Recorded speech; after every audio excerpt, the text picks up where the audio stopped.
뭐 세금으로 집값 잡지 않겠다고 뭐 천명을 했는데 그 부분이 일단 선회를 하는 것 같습니다. 이재명 대통령은 표현을 삼가하고 그쪽 분야에 대해서 반면에 정책위원장부터 여러 파트에서 이재명 대통령이 얘기를 안 하고 있는데 제초안 얘기하고 보유세 얘기하고 공시가격 현실화 얘기하고 계속 얘기가 나오잖아요. 그러면 프로그램을 이미 만들었다고 좀 봐요. 다주택자나 1주택자분들은 예상을 하셔야 될 것 같아요. 대출 정책은 당분간은 유지가 될 것 같습니다. 현재 추세가 도리어 더 강화되려고 하는데 여기에 이제 전세대출 한도를 줄이는 것도 해야 될 일이지만 시기는 아닌 것 같아요. 전세 대출, 전세 가격 대비 이런 시장이 존재해 왔는데 대출 없이는 주택을 살 수 없는 그 대출이 과다한 대출이죠. 그거 살 수 없는 시장이다. 그게 뭐예요? 이게 정상적인 경제 상승과 정상적인 M2 증가량과 이런 비중과는 오버된 버블된 시장이라는 걸 반증하기 때문에 피크 버블 상태가 두 번 튀었다라고 저는 보고 있기 때문에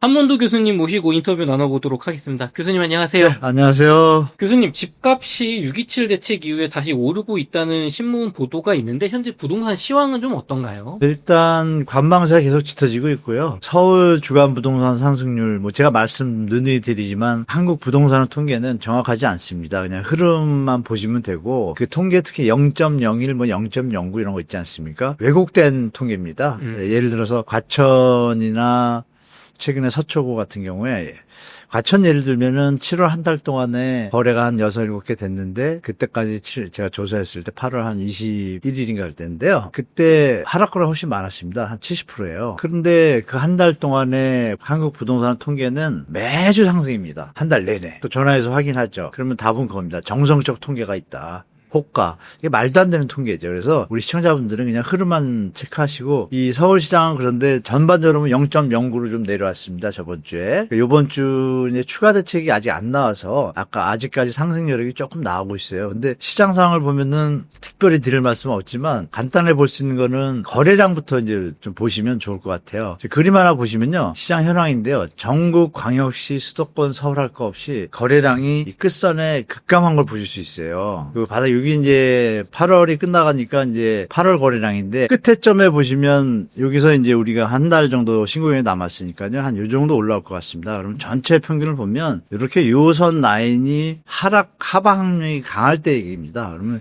여기 상승으로 가려다가 힘이 일단 꺾였거든요. 중요한 것은 이제 추가 대책이 나오는 거죠. 그리고 서울시장에 대해서 요새 전세 월세 거래가 많이 늘었다 이런 보도들이 많은데요. 그거는 정확하게 보셔야 될 게 이런 두 가지 해석이 가능합니다. 전세가 늘어서 전세 가격이 올라가면 매물가가 올라간다. 이게 이제 전통적인 시장에서 전문가들 어떤 비유인데 우리가 이번에 볼 거는 뭐냐면 그 전세가 거래량이 이제 비중과 비율과 가격의 추인데요. 83%가 전월세 거래라고 하는데 그건 전형적인 매매에 대한 수요가 감소했다는 거로 정확하게 해석을 하셔야 돼요. 만약에 조금 아까 말씀드린 그쪽으로 해석을 하다 보면 무조건 집값이 상승할 거라고 예측이 되지만 제가 지금 말씀드린 2022년도 하반기 그때 거래 그 가격이 급감하고 급락했을 때 그때 패턴이 지금하고 똑같습니다. 제가 보는 관점에서 전세 매매 거래가 안 되니까 그걸 전세 물량을 돌리게 되거든요. 차이점은 하나 있습니다. 전세 물량이 예전에는 계속 급속히 늘었는데 지금은 3만 건에 달하던 서울 전세 물량이 작년에 3만 건 정도 됐거든요. 이제 한 2만 2천 건 1,000대로 막 갑자기 급감을 했어요. 최근에 했다가 최근에 들어서 하반기 들어오면서 한 2천 건이 늘었어요. 한 7만 3천 건으로 매매 물건이 전세도 2만 한 3천 건도 또 늘더라고요. 그러면 이게 2022년 모습의 초임 모습인데 중요한 것은 서울의 거래량을 떠나서 입주 물량도 중요하잖아요. 하반기 시장만 먼저 말씀드리면 여기 보시면 레미안이 1097가구, 르엘이 1260, 잠실 송파 그쪽이 2678 이게 5천 가구가 들어온 거거든요. 그럼 이게 이제 전세 시장에 좀 영향을 줄 것 같아요. 이게 다 11월에 들어옵니다. 그러면 하반기 강남의 주택 가격의 상승 여력은 지금 없다고 저는 봐요. 솔직히. 그래서 전세 가격도 서초 원베리도 아시겠지만 최근에 입주하면서 3,300가구가 입주하면서 17억까지 갔었어요. 최고. 입주 시에. 그랬다가 6.27 대책이 나오니까 13, 4억으로 떨어졌었어요. 그랬다가 다시 P2P 아시죠? 잔금 대출이 안 되니까 잔금 대출을 P2P 업체. 사금융에서 받아서 잔금을 치고 전세 가격을 제대로 받겠다는 사람들이 생겼습니다. P2P 업체를 활용하면 짧은 기간이라도 이율이 높아가지고 비용이 좀 많이 들어요. 그러다 보니까 다 그러지 못하고 일부 그러면서 다시 하면 15억으로 올라왔어요. 그랬다가 최근의 모습은 전세 매물이 아직도 몇백 개가 남아있어요. 입주 시간이 거의 다는데도. 그러면 여기도 이어서 10월 초 되면 이 말씀드렸던 서쪽 물량들이 나올 거거든요. 그러면 이게 겹쳐지면 제가 볼 때 강남은 전세 가격의 하방 압력이 강해질 거예요. 그리고 전국적으로 말씀드리면 전국은 지금 특히 부산하고 울산 정도는 바닥을 찍고 대구도 포함될 수 있다고 보는데요. 거래량이 바닥으로 내려갔을 수준, 급감한 수준에서 요번에 좀 서울 상승할 때 같이 올라오다가 다시 서울처럼 급감을 하지 않고 어느 선에서 머무릅니다. 이게 뭐냐면 지방의 주택 가격이 어느 정도 저점에 가까웠거든요. 가까운 거를 이제 세월이 좀 흘렀잖아요. 2020년부터 벌써 3년이 흘렀고 내년이면 4년 차예요. 그 정도면 이제 일반 수요자들이 잠재 수요자들이 3, 4년 동안 또 자본을 축적하잖아요. 자산은 조금 느는데 주택 가격은 내려오면 접근점이 가까워지죠. 그 시기가 지금 와서 거래량이 물론 급감한 상태지만 그게 더 줄지는 않고 소폭 완화되는 느낌이 있어요. 그래서 연말까지 경합벌이다 내년 초부터는 정부 이제 추가 대책이 또 나온다라면 만약에 지방에 대한 세컨드 홈 정책이 나왔지만 그 정책은 효용성이 좀 없고요. 추가적으로 이제 미분양에 대한 어떤 취득세 감면, 수요자들 이런 것들이 추가적으로 막 나오면 조금 제가 볼 때 지방은 바닥을 찍고 좀 강보합, 약상선으로 갈 수 있을 것 같은데 현재 시장 상황은 여전히 관망세고 추가 대책만 다들 보고 있습니다. 추가 대책이 어떻게 나오냐에 따라서 시장의 향방이 강보합이냐, 약보합이냐, 그냥 하방이냐 이런 게 좀 정해질 것 같은데요. 그걸 보면 이제 나중에 좀 알 수 있을 것 같습니다. 그리고 추가적으로 이제 좀 말씀드릴 게 있는데요. 입주 전망 지수라고 있습니다. 주택산업연구원에서 한 4가지 지수를 발표하는데요. 제가 주로 보는 건 이제 입주 전망 지수하고 사업 전망 지수입니다. 이거는 이제 주택 사업자들, 그러니까 건설사 사장님들이죠. 이쪽에서 이제 입주 전망 지수 이제 산식을 보시면 입주하려는 회수 중에 이제 잔금을 완납해야 입주가 되잖아요. 그럼 현재 입주 시점이 완공이 돼서 넘어가는 시점에 잔금을 완납하지 않은 부분들이 있을 거 아니에요. 그러면 그분들은 입주를 못하는 이유가 여러 가지 이유가 있지만 결론은 회사 입장에서는 이거에 대해서 현재 상황을 볼 때 앞으로도 계속 이게 추세가 증가하는 추세면 입주 전망이 좋을 텐데 완납이 안 되고 미납이 늘어나고 연체가 늘어나면 현재 상태에서 하방이잖아요. 그걸 이제 지표로 나타낸 겁니다. 건설사들을 다 주택산업연구원에서 다 일일이 조사해서요. 지금 보시면 급감을 했잖아요. 갑자기. 그러면 우리가 생각할 수 있는 건 지금 시장이 추가 대책이 나온 이후로부터는 약간 전반적으로 사업자들도 입주 전망을 좀 불투명하게 보고 있다. 그리고 여기 100 이하면 좀 안 좋은 거거든요. 그렇게 보고 또 말씀드린 사업 전망 지수가 있습니다. 사업 전망 지수가 더 내려왔습니다. 이게 더 중요한데요. 이거는 이제 향후 사업에 대해서 전망을 어떻게 보느냐인데 그러면 이제 광고 마케팅이나 공사 중에도 분양사가 이제 다 체크를 하거든요. 이런 거 다 보고 들은 거를 회사는 알잖아요. 회사 입장에서 보니까 주택 가격 내지 분양가, 수요자 반응, 택지 가격 이런 걸 비교해 보니 이거 사업이 좀 어떻겠다 이런 느낌이 있거든요. 그리고 또 데이터로도 정립이 되고 그걸 정리한 거를 발표하는 거를 그 사장님들이나 이제 관리에 물어봐가지고 주택산업용을 총합한 데이터예요. 보시면 심하게 급감을 했습니다. 그러면 우리가 135를 찍으면 이제 좋은 거였었는데 100을 넘었으니까 내려간 폭이 너무 깊어요. 보시는 바와 같이 막 55포인트가 막 급감을 해버린 거예요. 그러면 이건 시장이 좀 불투명해진 거죠. 근데 중요한 것은 9월 초에 정부에서 추가 대책이 나온다고 했단 말입니다. 그럼 이것까지 겹쳐진다라면 과연 시장이 어떻게 될지는 우리가 하반기에는 뭐 보도에서 나오는 것처럼 뭐 서울 집값 계속 오른다 이런 것도 사실 영향을 받을 수 있거든요. 이런 걸 다 보시면서 시장에 접하시면 좋을 것 같습니다. 교수님, 그럼 결국 9월 대책이 정말 중요할 것 같은데 이재명 정부의 첫 부동산 대책, 9월 부동산 대책 어떤 것들이 좀 예상이 되시는지요? 네, 9월 추가 대책에 대해서 이제 언급이 나고 원래는 8월 말에 하려고 그러는데 이재명 대통령이 이제 미국 순방을 8월 말에 갔잖아요. 아마 28일인가 29일 날 돌아오는 걸 알고 있습니다. 돌아오고 나면 제가 볼 때 이 공급 대책이나 여러 가지 부동산 추가 대책에 대해서 보고를 할 것이고 여기에 대해서 뭐 이재명 대통령이 최종적인 결정을 내려서 이제 발표할 것 같아요, 제 생각에. 지금 제가 예상되는 걸 말씀드리면 이제 그림 보시면요. 9월 초에 할 것 같고요. 공급 대책은 이미 국공유지 기재부에서 이걸 발표했고요. 국유재산법이 있습니다. 거기에 이제 국유재산 종합계획이라는 게 있어요. 매년 하는데 이게 4월 30일까지 원래 대통령 승인을 받아야 돼요. 국무회의 의결을 거쳐서. 그런데 이번에 이제 계엄 때문에 대통령이 좀 늦게 되다 보니까 그걸 놓쳤어요. 승인을 못 받고. 그래서 이거를 이제 기재부에서 여러 가지 기재부 뭐 조직 개편 이런 것들에 좀 미리 앞서가지고 이걸 던졌잖아요. 그래서 뜬금없이 왜 기재부가 갑자기 발표를 하냐 공급대책을 이랬는데 이런 기재부의 입장을 우리가 정식적으로 좀 이해하시면 될 것 같고 기재부가 던진 게 요거고요. 요거는 이제 정부에서 계속 얘기하고 있는 거고 특히 이재명 대통령을 비롯한 김윤도 현 장관 이 두 분께서 이쪽을 강력히 좀 선호하는 형상을 보이고 있습니다. 그래서 여러 가지 발언이나 내용들을 보면 이 부분에 대해서 제가 볼 때는 뭐 아시는 분은 아시겠지만 뭐 입지 규제 최소 구역이라든지 수도권 일대 전철역, 역세권을 중심으로 해가지고 예전에 한번 나왔던 4기 신도시 얘기, 그러니까 4기 신도시의 미니 형태 이걸로 도심 컴팩트 시티를 좀 발표할 가능성이 좀 있다고 보이고요. 3기 신도시 공급 촉진은 뭐 다 뉴스에서 보셨고 핵심은 이겁니다. 분양가 인하 이 부분에 대해서 공약 때 얘기를 했었는데요. 공약 때 고분양가를 조정하겠다고 던졌습니다. 그리고 LH에 대해서 이번에 이재명 대통령이 여러 번 그 언론상에서 LH에 대해서 공개적으로 질타했잖아요. 그런 부분이 과연 이번에 들어갈 것인지 말 것인가 되게 중요한데 만약에 분양가에 대해서 3기 신도시 인하 대책이 나온다면 기억하시겠지만 MB 정부 때 보금자리 반값주택 이 효과가 나타날 겁니다. 그러면 저는 진짜 시장은 확실하게 앞으로 임기가 많이 남았기 때문에 이 정부의 정책 방향은 확실하게 집값 잡는 방향이구나라고 판단할 수 있기 때문에 시장이 급속하게 위축될 가능성은 있어요. 근데 요번에는 좀 반반입니다. 할지 안 할지 모르겠는데 추세적으로는 앞으로는 할 것 같아요. 재건축 활성화는 뭐 많은 단지들이 기대를 하겠지만 간단히 말씀드리면 조합원들이 동의가 다 돼 있어야 뭐 정부가 지원을 하든지 하죠. 암만 지원을 해도 조합원이 동의가 안 되면 사업이 안 되지 않습니까?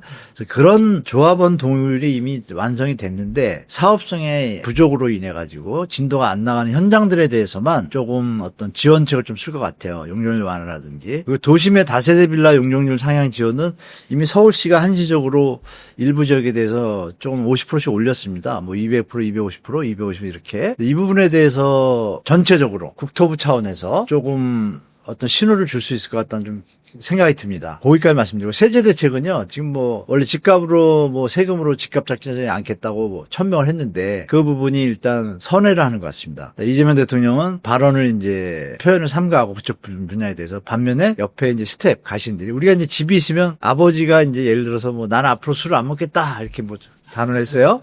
단언을 했는데 한 잔 먹을 수도 있잖아요. 비도 오고 딱 한 잔 뭐 이럴 수 있잖아요. 그래서 안 먹을 수는 없잖아요. 안 먹겠다의 의미가 그러면 이제 그때 이제 거꾸로 엄마가 옆에서 오늘은 비가 오니까 한 잔 해. 이랬을 때 아들이나 딸들이 볼 때 그 정도 용인이 되는 이런 거 있잖아요. 우리가 살면서 그런 스탠스를 지금 정부에서 지금 방향을 잡은 것 같아요. 왜냐하면 계속 뭐 정책위원장부터 여러 파트에서 이재명 대통령이 얘기를 안 하고 있는데 뭐 제초안 얘기하고 보유세 얘기하고 공시가격 현실화 얘기하고 계속 얘기가 나오잖아요. 그러면 프로그램이 이미 만들었다고 좀 봐요. 만들었고 그러면 발표 시기와 대통령이 그걸 발표를 했는데 그러면 아까 말씀드린 아버지가 그래 그렇지 술을 많이 먹으면 안 되겠지 하고 한 잔만 먹으면 보기가 좋은데 그래하고 훅 먹으면 어떻게 이상하잖아요. 그러니까 이 대목에서 이재명 대통령이 이걸 가지고 그걸 최대한 뭐 시장에 충격이 안 가게 해라 이렇게 좀 국민들이 용인될 수 있는 발언이 가셔라면 이게 본격화될 수 있잖아요. 왜 자꾸 엄마가 자꾸 이 얘기를 할까? 어떻게 보면 그러면 그건 이미 엄마하고 아빠하고 얘기가 됐다는 얘기 아닐까요? 저는 이렇게 예측이 됩니다. 그럼 우리가 다주택자나 1주택자분들은 예상을 하셔야 될 것 같아요. 국세가 많이 펑크가 났고 이 부분은 진행이 될 텐데 시간의 문제겠구나. 서서히 하겠구나라고 좀 저는 예측이 좀 가능하다고 보여서 요번에 신호만 줄지 과세, 국세가 좀 세금이 너무 없다 보니까 거래량이 줄면 또 세금도 줄잖아요.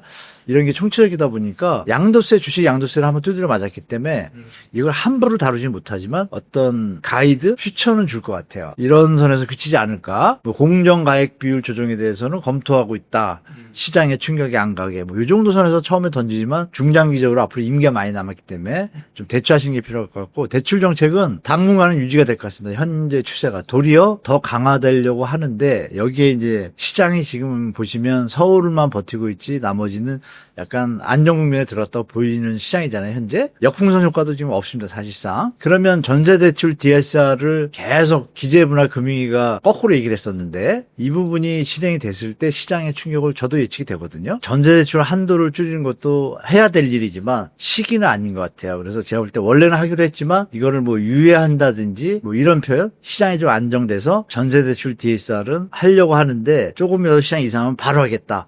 뭐 이런 선에서 그치지 않을까라는 거다라는 좀 예측이 들고요. 여기서 이제 LTV에 대해서 아까도 말씀드렸지만 6억이라는 기준이 강남 타겟인데 풍선 효과로 마용성은 좀 버티고 있단 말이에요. 그러면 거기에 대해서는 그 기준에 맞춰서 5억으로 낮춘다든지 이런 핀셋이 나올 가능성도 좀 보이고 있습니다. 그래서 이런 지방은 좀 아니고요. 지방은 그대로 조금 활성화시켜야 되니까 타치는 안 하고 도리어 지원책을 던질 것 같고 거래 정책을 이제 만작되고 있는 게 있습니다. 제가 이제 아는 바로는 안 만질 수가 없는 부분이 있죠. 왜냐하면 일시적 2주택 양도세 비과세가 이명박 정부 때 2년으로 늘렸고요. 박근혜 정부 때 3년 늘렸습니다. 그동안 수십 년 동안 1년으로 지났던 거예요. 우리가 뭐 상속이나 뭐 이사나 뭐 질병 이런 걸로 다른 데 집을 부득이하게 샀을 때 원래 집을 2년 갖고 있을 이유가 없잖아요. 그래서 1년으로 계속 지내왔던 겁니다. 근데 2년을 갖게 되면 팔 수 있는데 여유가 생기니까 매물이 안 나오잖아요. 그러면 시장에는 어떤 효과가 있어요? 시장에 매물 잠김 효과가 발생합니다, 저게. 근데 이걸 3년을 늘리면 어떻게 돼요? 더 잠기죠. 이게 시장의 왜곡 현상을 일으킵니다, 사실은. 그리고 이게 더 발전해서 3년마다 집을 사면은 세금을 안 내고 계속 살 수가 있잖아요. 일시적 2주택이 이걸 활용하면. 이런 부분이 시장에 문제가 있다는 걸 정부도 인지하고 있습니다. 제가 뭐 5년 전부터 계속 강력하게 얘기하기 때문에 그리고 저도 가끔 회의를 들어가다 보니까 이 얘기는 전달이 됐습니다, 충분히. 그래서 이거를 하기에는 지금은 좀 빠른 것 같고 또 이 부분에 대해서 신호는 주지 않을까. 그리고 오피스텔에 대해서 또 중과 취득세 부분에 있어서 오피스텔을 가지고 있으면 주거용일 때 다른 주택을 살 때 중과를 맞아요. 취득세 중과, 재산세도 맞아요. 이런 부분이 좀 불합리한 부분이 좀 있습니다. 사실 문재인 정부 때 이게 나왔던 건데 약간은 조금 불합리했어요. 그래서 이 부분에 대해서 오피스텔 쪽을 좀 풀어줄 가능성이 있다라는 게 제 개인적인 생각인데 이게 여러 경로를 통해 가지고 각계각층에서 정부에 많이 전달이 돼서 오피스텔 완화 정책, 도리어 거래 정책에서 그러면 주택에 대한 수요를 분산시킬 수 있잖아요. 이런 정책이 좀 예측되고 있습니다. 제가 볼 때. 그리고 LH의 그 분양 임대주택에 대해서 방식 이것도 좀 언급이 되거나 발표할 수 있을 것 같다고 예측되고 있습니다. 시기는 9월 초인데요. 9월 초에 발표는 무조건 할 것 같습니다. 9월 초 발표는 거의 확정적인데 이제 내용은 조금 이제 예상은 하지만 나와봐야 한다. 네, 이제 이 선에서 크게 벗어날 것 같지는 않습니다. 제가 볼 때 크게 벗어날 것 같지는 않고 굳이 뭐 다른 게 나올 수 있다라면 도로 부분에 대한 거, 뭐 광역교통망을 갖다가 어떻게 하겠다. 근데 이게 또 잘못된 신호가 될 수도 있잖아요. 네. 도로가 뚫리면 집값이 오른다는 그쵸. 전통적인 룰에 따라서 그런 것들이 혼재되어 있는데 아마 제가 볼 때 이재명 대통령이 보고하는 과정 속에서 좀 문제가 있다고 판단되면 다 정리하고 간단하게 그냥 3기 신도시 공급 생각해 보십시오. 3기 신도시 공급 신속하게 한다? 로드맵을 말하고, 올해 몇 호, 내년에 몇 호 딱 정해주고, 분양가는 이거다라고 분양가 인하만 던져도 사실 거의 신호가 되잖아요. 한다라면 제가 볼 땐 좀 몇 개 강력한 거로 줄여서 나올 거고, 네. 그렇지 않으면 이제 액션 취하는 거죠. 어떻게 보면. 하던 거 그대로. 그리고 세금 좀 늘리는 거. 제가 지금 말을 장하게 했지만, 시청자분들도 웬만한 건든지 다 아시잖아요. 간단해요. 대출하고 세금하고 공급밖에 없는데, 이걸 가지고 크게 움직일 수 있는 게 없지 않나요, 지금. 제가 항상 하는 얘기가 정부 대책에 대해서 하던 거나 잘해라 그랬잖아요. 3기 신도시나 똑바로 잘하면 그래도 시장에서 이 정도 믿고 여기에 맞춰서 시장에서 이제 수요자들이나 소유자들이 반응하실 것 같아요. 그럼 교수님 결국에는 아마 이 영상 시청하시는 분들은 무주택자 분들은 3기 신도시 분양가 인해에 관심이 많으실 것 같아요. 맞습니다. 정부가 어떻게 나올지 모르겠지만 아마 이 부분에 대해서 각계 사회계층에서 소리를 내고 있는데 지금은 이제 허니문기간이잖아요, 정부가. 그러다 보니까 저부터도 좀 많이 참고 있습니다. 분명히 이제 분양가 인하에 대해서 공약에 던졌잖아요. 제 입장에서는 강력하게 논란의 대상으로 비판하면서 얘기할 수 있습니다. 공약을 지켜야죠. 이건 지켜야죠. 이걸로 대통령이 됐는데, 그죠? 이 분양가 인하는 신도시를 만들 때 국민 세금으로 사잖아요, 땅을. 그럼 국민을 위해서 공급을 해야지 뭐 딴 데를 위해서 공급하면 안 돼요. 특히 뭐 이런 변명이 있습니다. LH에서 이거 번 돈을 임대주택을 짓는 데 쓴다. 이거 아주 잘못된 저건데요. 전 세계가 임대주택에 대한 정책 개정은 이런 식으로 안 합니다, 절대. 따로 나라에서 복지정책으로 개정을 따로 해서 갑니다. 우리가 의료보험이나 여러 가지 내용들 복지 다 그냥 나가는 돈이잖아요. 임대주택은 그 개념에서 가야 되는데 이걸 가지고 LH에다 그냥 넘겨버린 거예요. 그러니까 LH는 벌면 뭐예요? LH라는 기업이라고 가정을 할게요. 국가 공공기업이 계속 적자 구조를 만드는 게 이 개정의 문제잖아요. 이 임대주택 개정만 빼서 국가에서 하고 도리어서 여기서는 국민주택 공급만 신경 쓰면 무슨 문제가 있죠? 결론은 똑같은 거거든요. 여기서 이제 이걸 빌미해서 분양가를 못 내린다라는 이상한 프레임으로 국민들을 지금 속이는 거죠. 제가 볼 때. 이 부분을 이제 사회단체도 많이 알고 있고, 제가 볼 때는 요번에 만약에 분양가이나 말만 하고 또 좀 빠지면 이거는 국가 경제적으로 도움이 안 됩니다.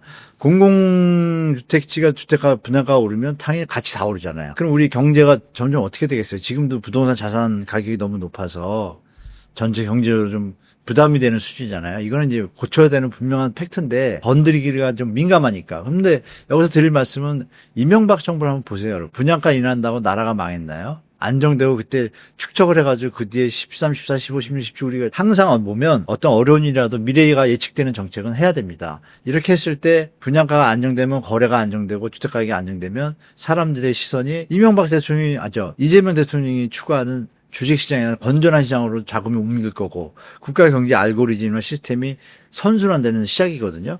그래서 이 부분은 요번에도 그냥 대충 넘어간다 그러면 제가 볼 땐 각계각층에서 비판 소리가 많이 날 것 같습니다. 뭐 참여연대를 비롯해서 저부터도 뭐 1인 시도 할 것 같아요. 느낌에. 그래서 분양가 인하를 고민하고 있는 걸로 알고 있습니다. 발표할지 안 할지는 제가 모르겠습니다. 이게 만약에 인하가 된다면 제가 볼 땐 시장에 제일 좀 큰 효과가 있지 않을까라는 게 제 개인적인 생각입니다. 정말 이렇게 인하하기가 어려운 구조라고 하면 저는 네. 맨날 그 강남의 토지 임대부 주택 하지 말고 네. 3기 신도시 사이즈가 크잖아요.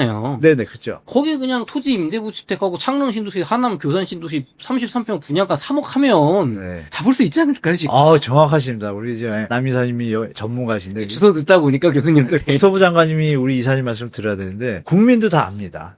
이 정도로 우리 국민들이 스마트해졌잖아요. 이사님도 알고 그걸 왜 안 할까요? 벌써 감이 오시죠, 시청자 여러분들. 그래서 이제는 그러니까 이 정치인들은 여론에 약하잖아요. 사회 여론에. 그래서 제가 볼 때 우리 젊은 분들하고 기성세들도 다 알고 있잖아요. 뭐 이사님도 아시는 것처럼. 그러면 이제는 그런 때가 점점 오고 있다고요. 제가 볼 때. 국가가 너무 국민을 어떻게 보면 합법적으로 약탈하는 모습을 좀 취하고 있거든요. 이 부분에 대해서 이제 더 이상 유튜브가 발전한 덕분에 이렇게 옹달 책방 이렇게 발전해서 정보들이 많은 분들이 알고 계시니까 예전하고는 이제 틀립니다. 세상이. 그래서 제가 볼 때는 요번에는 좀 강력한 정에 부딪힐 소지가 많습니다. 지금 대충 넘어가는 게 아니라. 그래서 이 분양가 인하를 정부가 선택한다면 정말 탁월한 선택이라고 저는 보고 말씀 주신 3기 신도시 토지임대라면 가격이 정말 저렴해지잖아요. 그 분산 효과가 있고 그러면 이건 국가로서 정말 도움이 되죠. 다들 심리적으로 안정되면 어떤 일을 신경 쓰겠어요. 창의적인 일을 하고 이쪽에 신경 쓸 텐데 이거는 머리 어떤 열정의 한 3, 40%를 맨날 전세, 월세, 주택 청약 여기에 신경을 써야 되니까 이게 얼마나 이게 소모가 많습니까 국가적으로. 그래서 이사님 말씀처럼 그런 정책에 대해서 저도 정부에 뭐 회의가 있을 때마다 말씀을 드리고 있지만 늘공과 어공 이런 거 있잖아요. 늘공들은 생명의 지장이 없으니까 철밥통이니까 심하게 얘기하면 정신을 잘 못 차립니다. 그러니까 이제 우리 옹달 책방 시청자를 비롯한 많은 젊은 층들이 요즘은 젊은 층이 45세라고 하더라고요. 그래서 깜짝 놀라서 저는 40세 아니에요 물어봤더니 그거는 서울 뭐 이쪽 얘기고요. 전국 있잖아요. 다른 지역은 45세 다 청년 서로 청년 취급한대요. 그 정도로 결혼을 안 하는 이유 중에 큰 이유가 이 주택 가격이지 않습니까? 그래서 이사님 말씀에 적극 동감합니다. 교수님, 서울 수도권뿐만 아니라 전국적으로 35년 통계 작성 이후로 2026년, 27년, 네. 28년에 신규 주택 입주 물량이 가장 적다는 이야기가 있는데 네, 이게 맞습니다. 사실인가요? 예, 실제로 입주 물량은 적습니다. 적고 아시겠지만 우리가 2022년도 금리 미국 인상으로 인해서 주택 시장이 좀 죽었고 또 이제 레고랜드 사태 이후로 건설 시장의 신뢰도가 떨어진 바람에 자금 유동성이 좀 급격하게 동맥경화 현상이 벌어지니까 거기다 이제 주택 시장도 이제 데드캣 바운스 형태의 시장이 나타나니까 건설회사 입장에서는 여러분들이 아신 것처럼 자금의 유동성이 공급이 되고 순환이 되고 또 분양이 돼야 되는데 그게 이제 일시적으로 막혀버리니까 공사를 할 수 있는 사업성도 없고 택지 가격이 이제 많이 올랐지 않습니까? 그러면 현재 분양가가 이제 많이 높아진 상황에서 분양이 안 되면 미분양이 이제 발생하는데 그럼 차기 택지에 대해서 과연 그 할 수가 있겠느냐 하면 제가 사업자 입장이라도 지금은 내가 주택을 하던 현장도 지금 마무리를 못하는 상황이 돼버린 거예요. 유동성이 공급이 안 되니까. 그러면 분양이 안 돼서 유동성이 공급이 안 되면 다른 회사 바깥에 있던 분들은 지금 내가 택지를 사가지고 사업을 해봤자 망하거나 좀 손해를 볼 가능성이 높다고 판단되니까 주택 공급할 수 있는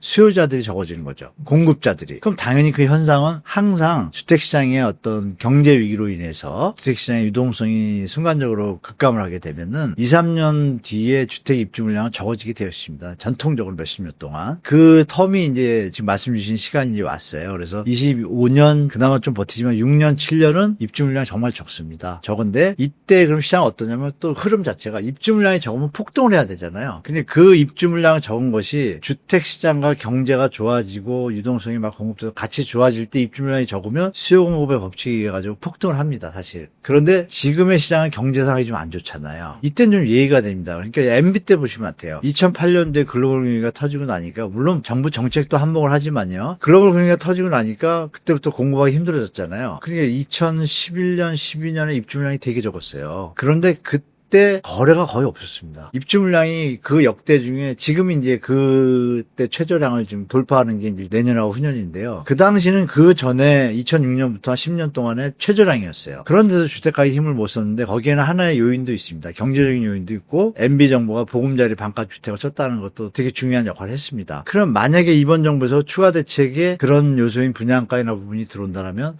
그때 데자뷰가 또 될 수도 있겠죠. 그러면 전국적으로 지금 입주 물량이 소화가 안 된 데들이 많거든요. 그러면 2022년도니까 2022년도에 일이 터졌으니까 3년도, 4년도쯤에는 택지 가격이 내려온 매물들이 많이 나오게 됩니다. 그러면 역으로 생각하면 2024년도에는 주택 부지를 사서 택지를 사서 사업을 시작한 사람들이 생깁니다. 이 얘기가 뭐냐면 24, 25, 26, 28년도부터는 또 물량이 늘어날 수도 있는 거예요. 그러니까 일시적인 입주 물량 부족 시간이 말씀 주신 그 시간인데 이때 시장이 정부 정책이 어떻게 나오냐에 따라서 상승과 하락이 두 가지 시나리오가 존재하는데 중요한 건 그 다음이라는 거죠. 그리고 현재 주택 가격이 우리 수준이 많이 올랐기 때문에 다시 한번 어핑이 된다고 하면 이건 사실 버블의 피크거든요, 제가 볼 때. 그래서 소유자들은 어떻게 보면 이 타임을 잘 활용해야 되는 거고 매수자들은 정말 조심해야 될 때인 거죠. 뭐 그렇게 말씀드리면 시장 좀 예측이 되실 겁니다. 부동산 전문가들의 전통적인 논리가 이렇게 공급이 부족하면 전세가 많이 올라서 매매가를 밀어 올려서 또 집값 폭등 온다. 이제 그 논리인데 한편으로는 박근혜 문재인 정부 때 이제 문재인 정부 초기까지와 달리 지금은 매매가 대비 전세가율이 훨씬 낮아서 전세가 상승이면 집값 공포가 과장됐다는 의견도 있는데 무슨 얘기인가요? 네네, 그건 논리적으로 이렇게 보시면 되죠. 5억인데 전세가가 4억입니다. 그럼 80%잖아요. 지금 말씀 주신 전통적인 갭 투자, 뭐 갈아타기, 또 이런 형태의 시장 환경이죠. 이거는 상승 여력이 받쳐줍니다. 20%를 더 내고 내가 이사 다니는 불편함이라든지 무주택자라든지 이런 것에서 탈피하기 위해서 매매 수요로 넘어가는 수요들이 존재하고 증가하게 되겠죠. 전세 가격이 많이 올라가면. 근데 지금 어떤 상황이냐면 주택 가격이 10억이 된 거예요. 근데 지금 이 4억짜리는 5억이 된 겁니다. 전세 가율이 50%밖에 안 되잖아요. 그러면 전세 가율이 만약에 더 올라서 6억이 됐다고 할게요. 그러면 60%밖에 안 되잖아요. 그럼 이 갭이 4억이 발생하지 않습니까? 그러면 예전에 5억에서 4억의 갭은 1억이잖아요. 지금의 갭은 4억이 4배예요, 갭이. 이 갭의 차이의 편차가 그러면 우리가 그 사이에, 그 시간 사이에 우리 M2 대비 뭐 이런 거 따지지 않습니까? 그 M2량의 증가분과 비례하게 되어 있는데 M2가 늘어나는 것도 이거보다 작고 소득도 이 비중보다 작으면 어떻게 돼요? 쫓아갈 수 있는 추가 여력에 부담 가능한 여력이 안 된다는 얘기죠. 그러니까 지금 시장이 만약에 얘가 70% 가더라도 갭이 얼마예요? 3억이잖아요. 예전에 1억 1억 5천인데 이 갭의 볼륨 자체가 크기 때문에 예전과 분명히 다른 시장이 나타날 수밖에 없는 게 맞다라고 저는 보고 있습니다. 그래서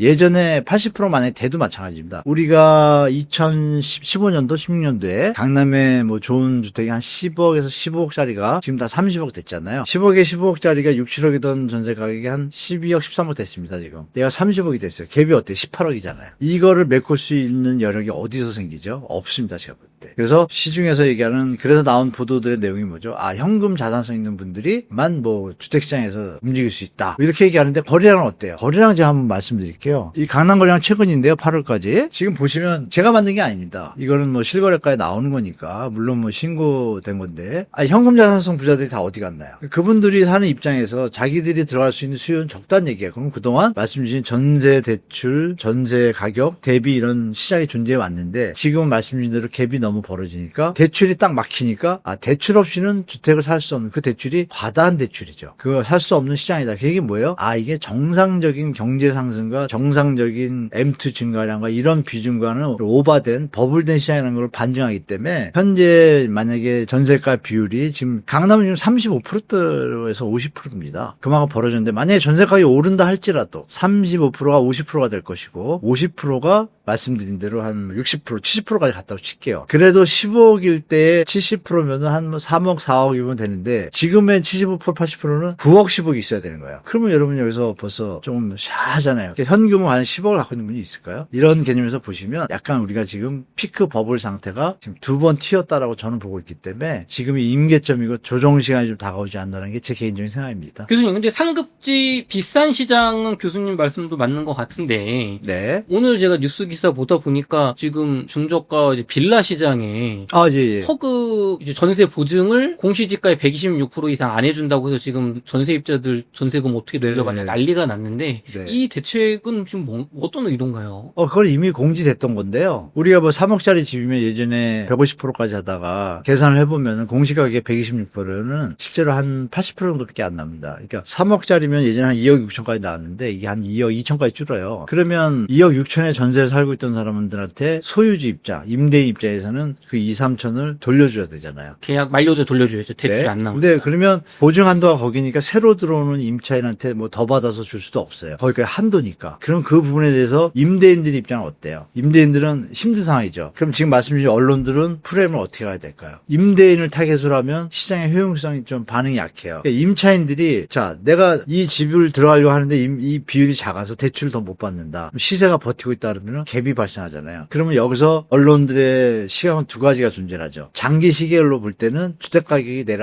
전세 가격이 내려가는 효과가 있다. 전세 사기를 막을 수 있는 효과가 있다라고 보도하는 분들이 계실 거고 다른 분들은 시장 친화적인 분들은 어떻게 포커스 잡을까요? 임차인들이 내가 이 값에 전세를 들어가려고 하는데 한도가 적어서 대출을 못 받아서 못 들어간다. 맞는 얘기죠. 이론상으로. 그런데 이거는 일시적 관점이에요. 딱 우리 비디오를 볼 때 멈춤 영상이에요. 근데 이거를 6개월, 1년 영화를 끝까지 본다고 가정할게요. 한도가 낮아지면 전세 가격은 내려오잖아요. 그러면 미래에는 당연히 전세 가격이 지금보다 더 올라갈 확률보다 내려갈 확률이 높잖아요. 그 수준에 맞춰서. 그러니까 이것을 이제 어떻게 보느냐에 따라서 이제 관점에서 해석의 차이가 있는데 제가 볼 때는 이런 반응들 때문에 또 허그나 정부 쪽에서 뭐 약간 뭐 유의한다는 이렇게 액션을 취할 수도 있지만 이미 여러 가지 논문과 뭐 한국은행의 발언, 총재님의 발언과 또 가계부채에 대한 여러 가지 논문들 다 종합해 봤을 때 더 이상 전세 대출을 이렇게 유지한다는 건 사고가 날 가능성을 계속 방치하는 게 돼요. 빌라 신축 하나 지었을 때 가격을 거래 사례 비교법이라고 해서 시세가 주기가 3억이에요. 근데 새로 지었다고 해도 한 3억 5천 되는데 이걸 4억 5천에 분양했다고 쳤게요. 그럼 4억 5천에 하고 전세 사기가 벌어지는 그 형태처럼 똑같이 한번 움직일 수 있어요. 그럼 80%가 돼도 이게 보증 비율이 낮아지니까 분양가를 더 높이면 총액은 똑같아지잖아요. 그러니까 이런 시스템이 또 작동할 수 있기 때문에 정부도 고민에 빠져 있지만 제가 볼 때 이거는 갈 것 같아요. 미래를 위해서. 그러면 안 가면 또 이제 여러 가지 비판이 있는데 그 세력의 싸움이겠죠. 저 같은 분들이 이런 문제점을 지적하고 또 사회 여론이 문제가 있다라고 계속 얘기하고 있는데 지금 말씀 주신 일시적으로 임차인들한테는 주택을 대출받을 수 있는 액수가 적어지니까 주거의 사다리가 끊기냐 아니냐는 이런 프레임을 통할지 이거는 이제 결론은 유튜브나 여러 언론에서 비춰지는 걸 보고 시장에서 판단할 텐데 시장의 여론을 체크할 겁니다. 정부가. 이게 가는 방에 맞다라고 모든 사람들이 얘기한다면 정부는 그걸 따를 수밖에 없겠죠. 이렇게 예측하시고 이게 앞으로 강화될 것이냐 제가 볼 땐 강화되는 것이 맞다라고 정부도 이미 인지하고 있지만 시장의 충격이 큽니다. 이게 사실 여러분 아시겠지만 전세 대출 보증 한도만 없어져도 전세가가 폭락합니다. 누구나 알고 있는 사실이잖아요. 근데 그 시장은 국가 경제에 도움이 안 되잖아요. 연착륙도 뭐 5년이 아니라 15년 20년 천천히 해야 국가 경제에 부담이 없고 원래 목적이 달성되기 때문에 정부로서는 고민스러운 대목이지만 제가 볼 때 방향성이 이미 정해진 것 같다. 여기서 갑자기 사실 이런 논제나 비판이나 뭐 논란들이 없다라면 시장 세력들이 아마 전세 대출 액수를 5억이 아니라 7억으로 늘릴 수도 있습니다. 그럼 주택가가 폭등하죠. 다 알잖아요. 근데 지금 이제 사회 여론이 바뀌었잖아요. 전세 사기 문제가 전화위복이 돼가지고 어떻게 저 전세 대출 문제가 크다. 다 사회가 알게 됐고 그런 사회적 어떤 패러다임을 볼 때는 이거를 회복하기 좀 힘들고 이 추세는 비판이 많고 논란이 많아도 여러 가지 참여자들이 입장이 틀리지만 갈 수밖에 없는 방향성이 아닌가라는 게 제 생각입니다.